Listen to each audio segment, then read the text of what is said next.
Hello बच्चों, आज हम पढ़ेंगे संधारित्र। ठीक, तो संधारित्र यानी कैपेसिटर। कैपेसिटर क्या होता है? अगर हम किसी चालक की धारिता को बढ़ा दें तो ऐसे चालक को हम संधारित्र कहते हैं। यानी संधारित्र जो एक ऐसी युक्ति होती है जिसमें हम उस चालक के आकार को परिवर्तित किए बिना उसमें पर्याप्त मात्रा में आवेश को संचित करते हैं, तो ऐसी युक्ति को हम संधारित्र कहते हैं। यानी कोई ऐसा चालक हो जिसमें आकार में परिवर्तन तो ज्यादा न करना पड़े, लेकिन उसमें आवेश ज्यादा से ज्यादा हम संचित कर सकते हैं। या कहने का अर्थ है उसकी धारिता को हम बढ़ा दें, बिना आकार परिवर्तित किए उसकी धारिता को अगर हम बढ़ाते हैं तो ऐसी युक्ति को हम फिर क्या कहते हैं? संधारित्र। पहले आप इसकी हम परिभाषा लिख लेते हैं। पहले लिखें, संधारित्र एक ऐसी युक्ति होती है जिसमें चालक के आकार में परिवर्तन किए बिना आवेश की पर्याप्त मात्रा संचित की जा सके। ऑप्शन का लिखे, माना किसी संधारित्र को Q आवेश देने पर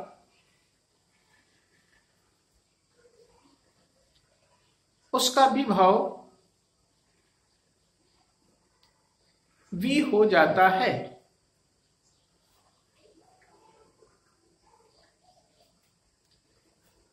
तो संधारित्र की धारिता, चूंकि धारिता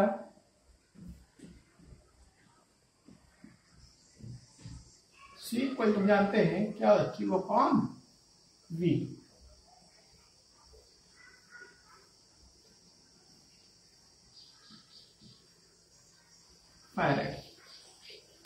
तो उसके नीचे इसको लिख लेंगे।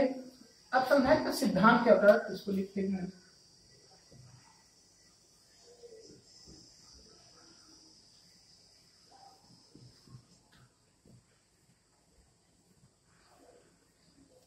संधारित्र का सिद्धांत,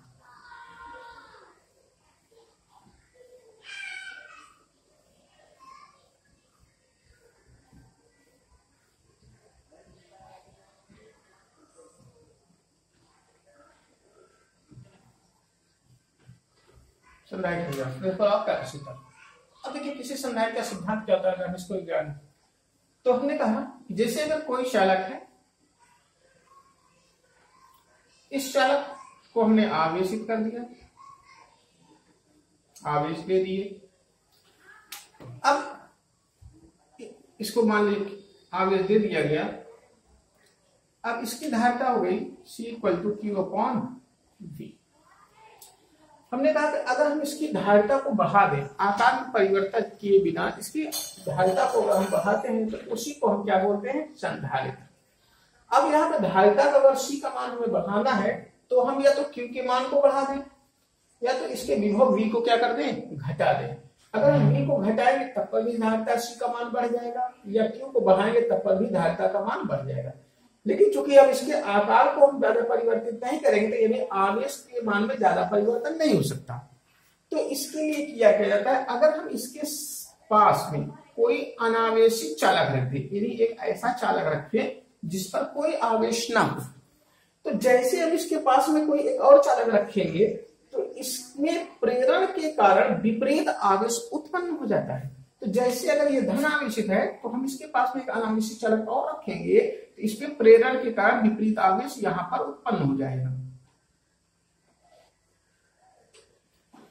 और इसमें प्लस था तो यहां पर इस तरफ माइनस होगा और इसके दूसरी तरफ फिर क्या हो जाएगा? प्लस।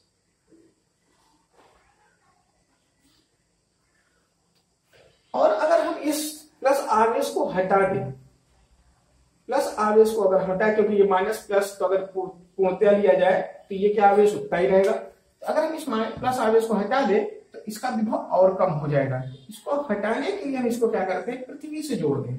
ये पृथ्वी का सिंबल होता है पृथ्वी। अगर हम किसी तार के द्वारा इस चालक की बाहरी सतह को पृथ्वी से जोड़ दें तो पृथ्वी के इलेक्ट्रॉन इस धन आकर के इस धन आवेश को क्या करेंगे, उदासीन कर देंगे, न्यूट्रलाइज कर देंगे। तो ये आवेश क्या होगा, हट जाएगा।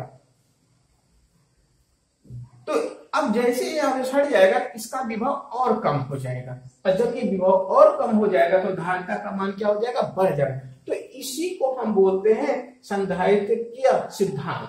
यानी किसी चालक के समीप एक अनावेशित चालक ले जाने पर तथा उसे पृथ्वी से जोड़ देने पर चालक की धारिता बढ़ जाती है। इसी को संधारित्र का सिद्धांत कहते हैं।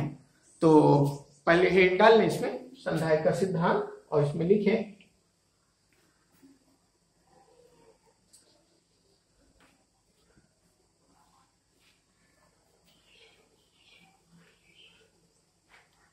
जब किसी चालक के समीप, आवेशित चालक के समीप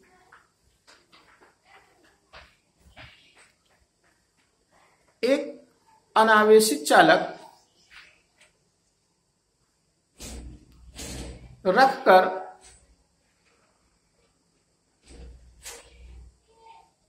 उसे पृथ्वी से जोड़ देते हैं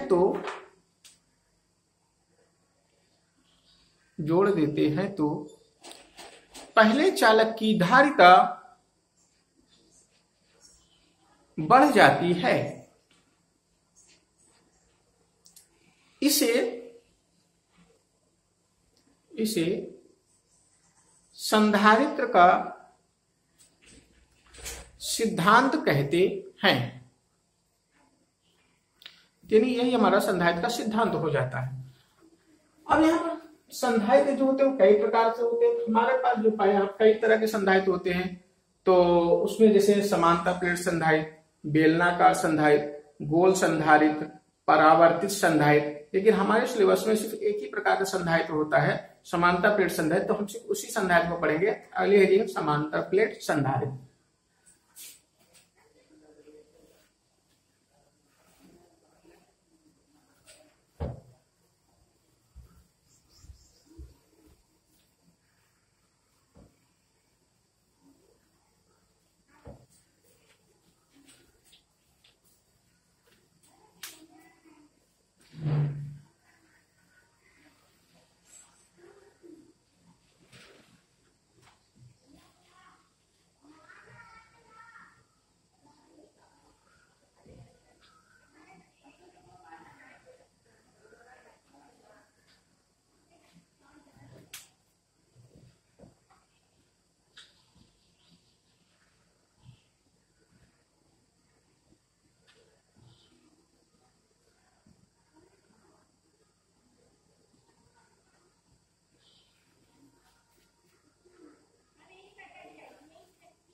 तो देखिए समांतर प्लेट संधारित्र, पैरेलल प्लेट कैपेसिटर। तो इसमें क्या होता है, दो समान आकार की प्लेटों को एक दूसरे के समीप किसी विद्युत रोधी स्टैंड, हम यहाँ पे स्टैंड का प्रयोग करके इसको रखते हैं।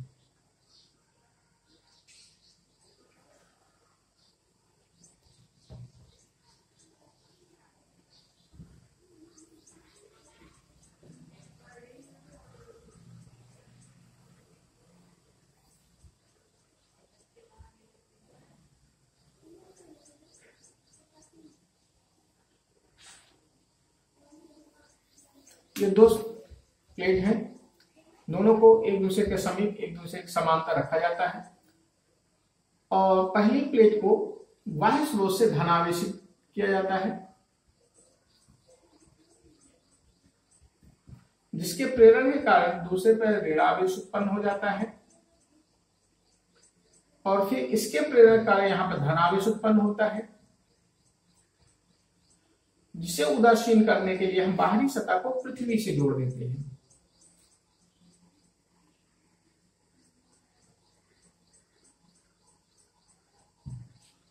जैसे ही पृथ्वी से जोड़ेंगे ये धनावेशित पृथ्वी के इलेक्ट्रॉन से उदासीन हो जाएंगे। ये धनावेश जो है ये पृथ्वी के प्लेट्स इलेक्ट्रॉन से उदासीन हो जाएंगे। पृथ्वी, ये पृथ्वी का सिंबल होता है अर्थ। तो मान लेते हैं कि ये इस पर क्यू आवेश दिया गया, इसके कारण इसका विभव v हो गया। अब प्लेटों के बीच की दूरी को हम स्मॉल d से लिख रहे हैं। यहां पर प्लस है, यहां माइनस, तो यहां वैद्युत क्षेत्र उत्पन्न होगा। वैद्युत क्षेत्र की जो दिशा होगी वो धन से ऋण की ओर होगी। ये वैद्युत क्षेत्र इस दिशा से उत्पन्न होगा। इसको हम ई से दिखा दे रहे हैं। तो पहले इसमें हम लिख लेते हैं समांतर प्लेट संदर्भ मिलके। इसमें धातु की समान आकार की दो प्लेटें एक दूसरे के समांतर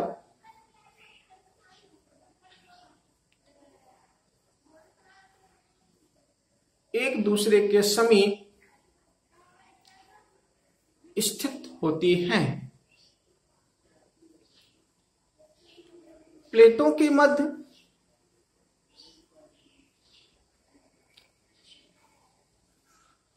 निर्वात अथवा परावैद्युत पदार्थ भरा होता है।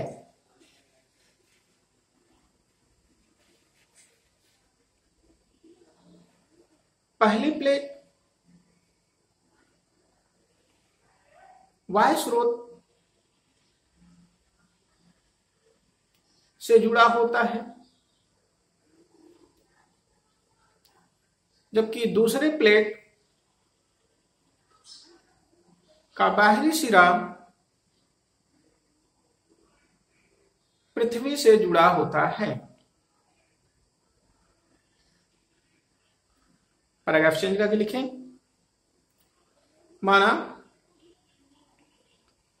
किसी समांतर प्लेट संधारित्र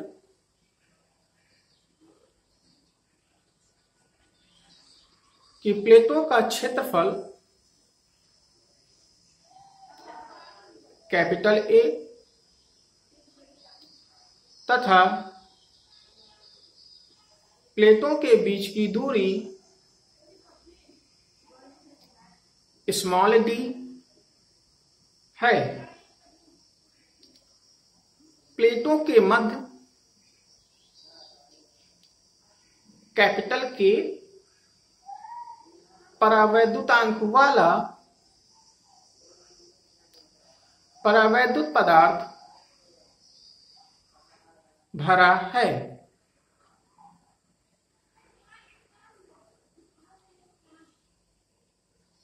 पहली प्लेट को वायु स्रोत से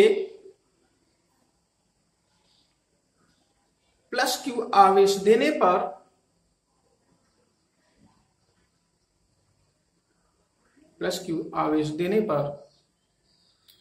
दूसरी प्लेट के भीतरी सतह पर प्रेरण के कारण माइनस क्यू आवेश उत्पन्न हो जाता है।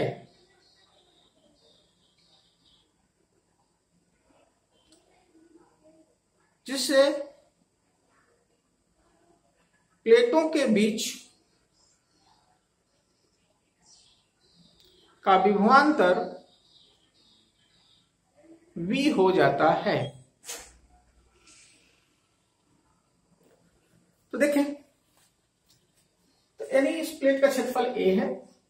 प्लेट को क्यू आवेश दिए प्रेरण के कारण, तो दूसरी प्लेट पर माइनस क्यू आवेश उत्पन्न हो गया प्रेरण के कारण। यहाँ पर प्लस क्यू आवेश हमने बाह्य स्रोत से दिया था, माइनस क्यू आवेश यहाँ से उत्पन्न हुआ प्रेरण के कारण उत्पन्न हो गया, जिसके कारण इन दोनों के बीच का विभवांतर कितना हो गया V है। प्लेटों के बीच की दूरी स्मॉल d है और इन दोनों के बीच में उत्पन्न वैद्युत क्षेत्र कितना है, कैपिटल E है। तो यहाँ पर देखते हैं, तो चूंकि पृष्ठ आवेश घनत्व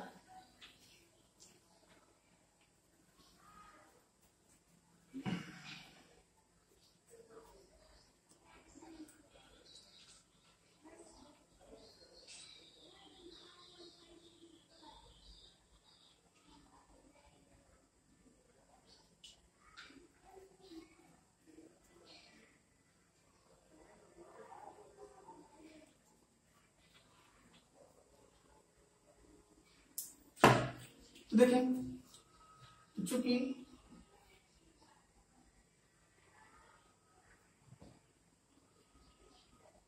प्लेटों पर पृष्ठ आवेश घनत्व स्मॉल सिग्मा इक्वल टू क्या होगा, क्यू बाई ए, ये होता है पृष्ठावेश घनत्व। तो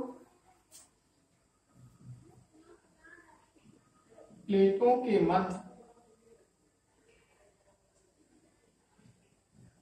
मध्य उत्पन्न वैद्युत क्षेत्र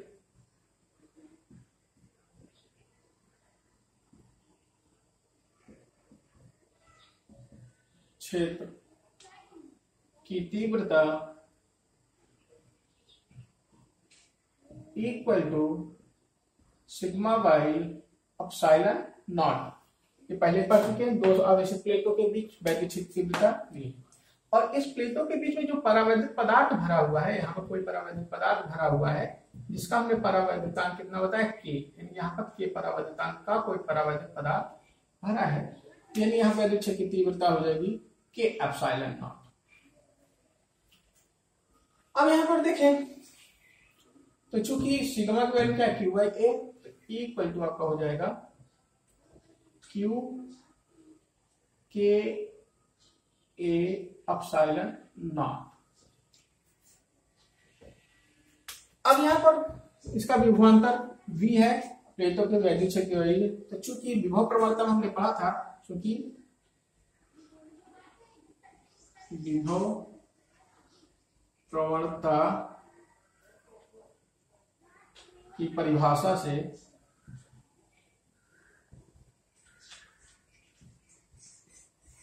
equal to v by D. तो यहां से v equal to e into D, e का मान यहां पर रख दें तो v इक्वल टू क्यू के A epsilon not into D, ये हो गया इसके बीच का विभवांतर। अब हमको निकालने क्या है, धारिता। तो संधारित्र की धारिता C equal to Q by we.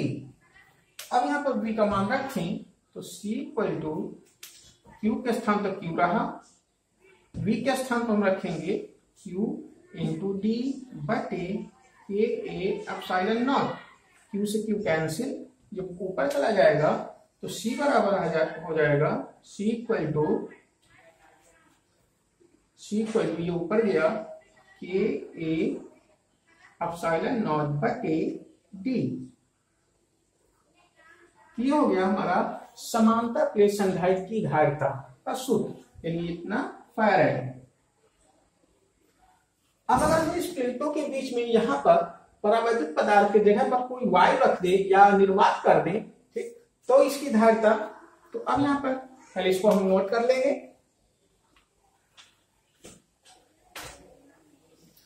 इसको नोट करने के बाद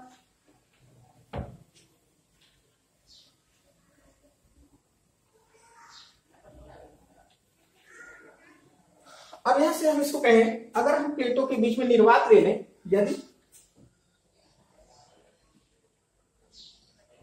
प्लेटों के बीच वायु या निर्वात हो तो संधारित्र की धारिता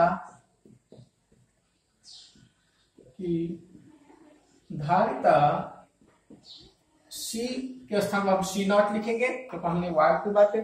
तो के बराबर, चूंकि के बराबर वाई व निर्वात के लिए 1 हो जाता है, तो के का स्थान पर हम 1 रख देंगे, तो क्या हो जाएगा ए एप्सिलॉन नॉट बटे डी। ये वायु या निर्वात में संधारित्र क्या हो गई, धारिता। अगर प्लेटों के बीच कोई परावैद्युत पदार्थ के स्थान पर हम इसको रख दे तो। अब यहां से अगर हम देखें तो इसमें अगर इससे भाग दे दें तो सी बटे सी नॉट इक्वल टू, अब यहां से देखें तो इसको हम के सी की जगह पे ए एप्सिलॉन नॉट बटे डी, ए एप्सिलॉन नॉट बटे डी, सी की वैल्यू ये है और सी नॉट की वैल्यू है, तो ये कैंसिल हो जाएगा, हमारा बचेगा सी बटे सी नॉट इक्वल टू के। यानी किसी भी माध्यम का परावैद्युतांक के का जो मान होता है उस माध्यम युक्त समानता प्लेट संधारित्र की धारिता तथा वायु या निर्वात युक्त संधारित्र की धारिता के अनुपात के बराबर होता है। यानी हम यहाँ पे इसकी परिभाषा भी लिख सकते हैं। अतः इसके नीचे लिखेंगे, इसके नीचे यहां तक लिखने के बाद अब आप लिखेंगे, अतः किसी माध्यम का परावैद्युतांक उस माध्यम युक्त संधारित्र की धारिता तथा वायु या निर्वात युक्त संधारित्र की धारिता के अनुपात के बराबर होता है। तो आज क्लास यहीं तक, इसके आगे हम पढ़ेंगे।